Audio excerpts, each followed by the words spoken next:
अगला अध्याय। प्रयाग में समस्त महात्मा मुनियों द्वारा किए गए यज्ञ में दक्ष का भगवान शिव को तिरस्कार पूर्वक शाप देना तथा नंदी द्वारा ब्राह्मण कुल को शाप प्रदान, भगवान शिव का नंदी को शांत करना।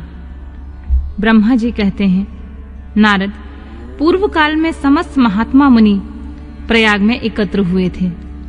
वहां सम्मिलित हुए उन सब महात्माओं का विधि विधान से एक बहुत बड़ा यज्ञ हुआ। उस यज्ञ में सनकादि सिद्धगण, देवर्षि, प्रजापति, देवता तथा ब्रह्मा का साक्षात्कार करने वाले ज्ञानी भी पधारे थे। मैं भी मूर्तिमान महातेजस्वी निगमों तथा आगमों से युक्त हो सपरिवार वहां गया था। अनेक प्रकार के उत्सव के साथ वहां उनका विचित्र समाज जुटा था। नाना शास्त्रों के संबंध में ज्ञान चर्चा और वाद विवाद हो रहे थे। मुने उसी अवसर पर सती तथा पार्षदों के साथ त्रिलोक हितकारी सृष्टिकर्ता एवं सबके स्वामी भगवान रुद्र भी वहां आ पहुंचे। भगवान शिव को आया देख संपूर्ण देवताओं, सिद्धों तथा मुनियों ने भी और मैंने भी भक्ति भाव से उन्हें प्रणाम किया और उनकी स्तुति की। फिर शिव की आज्ञा पाकर सब लोग प्रसन्नता पूर्वक यथा स्थान बैठ गए। भगवान का दर्शन पाकर सब लोग संतुष्ट थे और अपने सौभाग्य की सराहना करते थे। इस बीच में प्रजापतियों के भी पति प्रभु दक्ष, जो बड़े तेजस्वी थे, अकस्मात घूमते हुए प्रसन्नता पूर्वक वहां आए। वे मुझे प्रणाम करके मेरी आज्ञा ले वहां बैठे। दक्ष उन दिनों समस्त ब्रह्मांड के अधिपति बनाए गए थे, अतएव सबके द्वारा सम्मानीय थे। परंतु अपने इस गौरवपूर्ण पद को लेकर उनके मन में बड़ा अहंकार था, क्योंकि वे तत्व ज्ञान से शून्य थे। उस समय समस्त देवर्षियों ने नतमस्तक हो स्तुति और प्रणाम के द्वारा दोनों हाथ जोड़कर उत्तम तेजस्वी दक्ष का आदर सत्कार किया। परंतु जो नाना प्रकार की लीला विहार करने वाले सबके स्वामी और उत्कृष्ट लीलाकारी स्वतंत्र परमेश्वर हैं, उन महेश्वर ने उस समय दक्ष को मस्तक नहीं झुकाया। वे अपने आसन पर बैठे ही रहे, खड़े होकर दक्ष का स्वागत नहीं किया। महादेव जी को वहां मस्तक झुकाते न देख मेरे पुत्र प्रजापति दक्ष मन ही मन अप्रसन्न हो गए और उन्हें रुद्र पर सहसा क्रोध भी आया। वे ज्ञानाशून्य तथा अहंकारी होने के कारण महाप्रभु रुद्र को क्रूर दृष्टि से देखकर सबको सुनाते हुए उच्च स्वर में कहने लगे।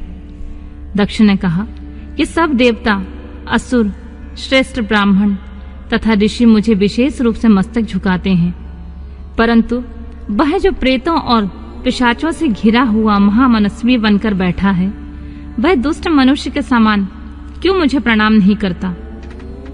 शमशान में निवास करने वाला यह निर्लज्ज जो मुझे इस समय प्रणाम नहीं करता, इसका क्या कारण है? इसके वेदोक्त कर्म लुप्त हो गए हैं। यह भूतों और पिशाचों से सेवित हो मतवाला बना फिरता है और शास्त्रीय विधि की अवहेलना करके नीति मार्ग में सदा कलंकित किया करता है।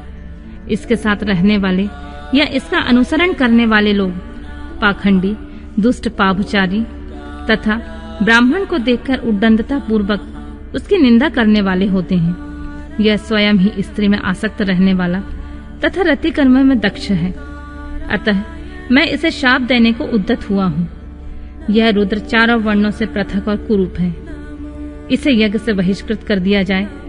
यह शमशान में निवास करने वाला तथा उत्तम कुल और जन्म से हीन है, इसलिए देवताओं के साथ यह यज्ञ में भाग न पाए।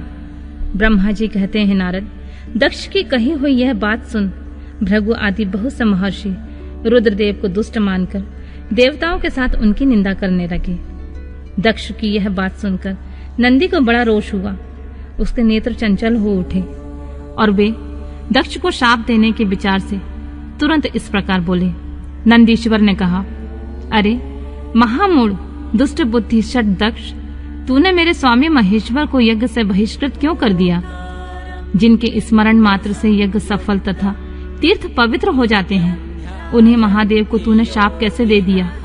दुबुद्ध दक्ष, तूने ब्राह्मण जाति की चपलता से प्रेरित हो इन रुद्रदेव को व्यर्थ ही शाप दे डाला है। महाप्रभु रुद्र का सर्वथा निर्दोष है तदापि तूने व्यर्थ ही उनका उपहास किया है।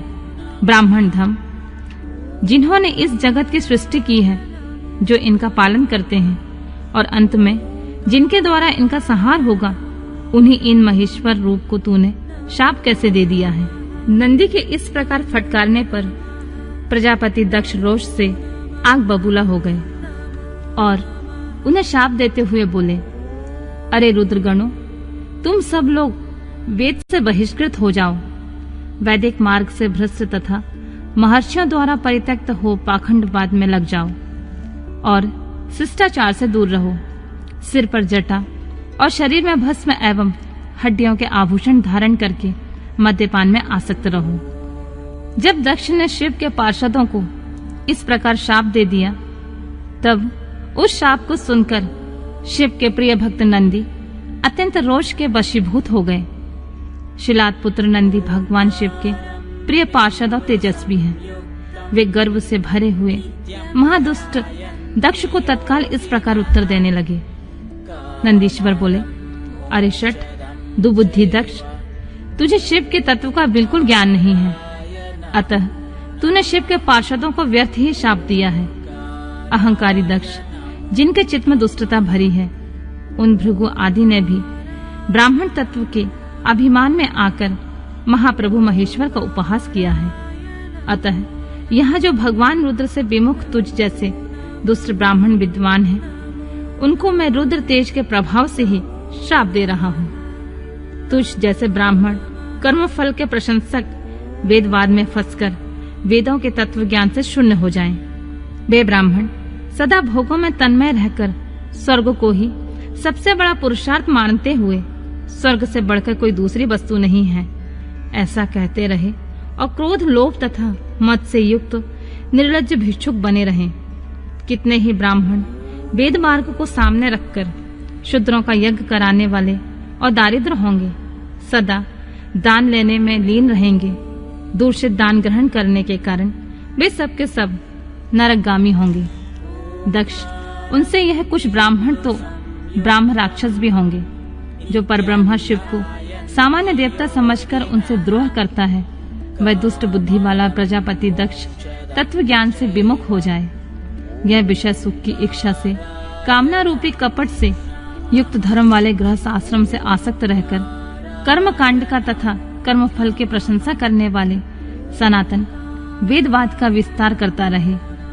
इसका आनंदमय मुख नष्ट हो जाए। यह आत्मज्ञान को भूलकर पशु के समान हो जाए और यह दक्ष कर्म भ्रष्ट हो शीघ्र ही बकरे के मुख से युक्त हो जाए। इस प्रकार कुपित हुए नंदी ने जब ब्राह्मणों को और दक्ष ने महादेव जी को शाप दिया, तब वहां महान हाहाकार मच गया। नारद, मैं वेदों का प्रतिपादक होने के कारण शिव तत्व को जानता हूँ, इसलिए दक्ष का वह शाप सुनकर मैंने बारंबार उसकी तथा भृगु आदि की ब्राह्मणों की भी निंदा की। सदाशिव महादेव भी नंदी की यह बात सुनकर हंसते हुए मधुर वाणी में बोले और वे नंदी को समझाने लगे। सदाशिव ने कहा, नंदिन, मेरी बात सुनो, तुम तो परम ज्ञानी हो, तुम्हें क्रोध नहीं करना चाहिए। तुमने भ्रम से यह समझकर कि मुझे शाप दिया गया है, व्यर्थ ही ब्राह्मण कुल को शाप दे डाला। वास्तव में मुझे किसी का शाप छू ही नहीं सकता, अतः तुम्हें उत्तेजित नहीं होना चाहिए। वेद मंत्राक्षरमय और सूक्तमय है, उसके प्रत्येक सूत्र में समस्त देवधारियों की आत्मा प्रतिष्ठित है, अतः उन मंत्रों के ज्ञाता नित्य आत्मवेता है। इसलिए तुम रोषवश उन्हें शाप न दो। किसी की बुद्धि कितनी ही दूषित क्यों न हो, कभी किसी वेदों को शाप नहीं दे सकता। इस समय मुझे किसी का शाप नहीं मिला है, इस बात को तुम्हें ठीक ठीक समझना चाहिए। महापते, तुम सनकादि सिद्धों को भी तत्व ज्ञान का उपदेश देने वाले हो, अतः शांत हो जाओ। मैं भी यज्ञ हूँ, मैं भी यज्ञ कर्म हूँ, यज्ञों के अद्भुत समस्त उपकरण भी मैं हूँ। यज्ञ की आत्मा मैं हूँ, यज्ञ परायण यजमान भी मैं हूँ और यज्ञ से बहिष्कृत भी मैं ही हूँ। यह कौन है, तुम कौन हो और ये कौन? वास्तव में सब मैं ही हूँ। तुम अपनी बुद्धि से इस बात का विचार करो। तुमने ब्राह्मण को व्यर्थ ही शाप दे दिया है महामते। नंदिनी, तुम तत्व ज्ञान के द्वारा प्रपंच रचना का बात करके आत्मनिष्ठ ज्ञानी तथा क्रोध आदि से शून्य हो जाओ। ब्रह्मा जी कहते हैं, नारद, भगवान शंभु के इस प्रकार समझाने पर नंदिकेश्वर वेग परायण होकर क्रोध रहित एवं शांत हो गए। भगवान शिव भी अपनी प्राण प्रिय पार्षद नंदी को शीघ्र ही तत्व का बोध कराकर प्रथम गणों के साथ वह प्रसन्नता पूर्वक अपने स्थान को चल दिए। इधर रोषवश से युक्त दक्ष भी ब्राह्मण से घिरे हुए अपने स्थान को लौट गए, परंतु उनका चित्त शिवद्रोह में ही तत्पर था।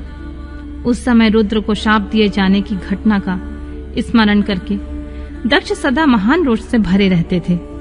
उनकी बुद्धि पर मूर्छा छा गई थी। वे शिव के प्रति श्रद्धा को त्याग कर शिव पूजकों की निंदा करने लगे। तात नारद, इस प्रकार महात्मा शंभु के साथ दुर्व्यवहार करके दक्ष ने अपनी जिस दुष्ट बुद्धि का परिचय दिया है वह मैंने तुम्हें बता दी। अब तुम उनके पराकाष्ठा को पहुंची हुई दुबुद्धि का वृतांत सुनो। मैं बता रहा हूँ।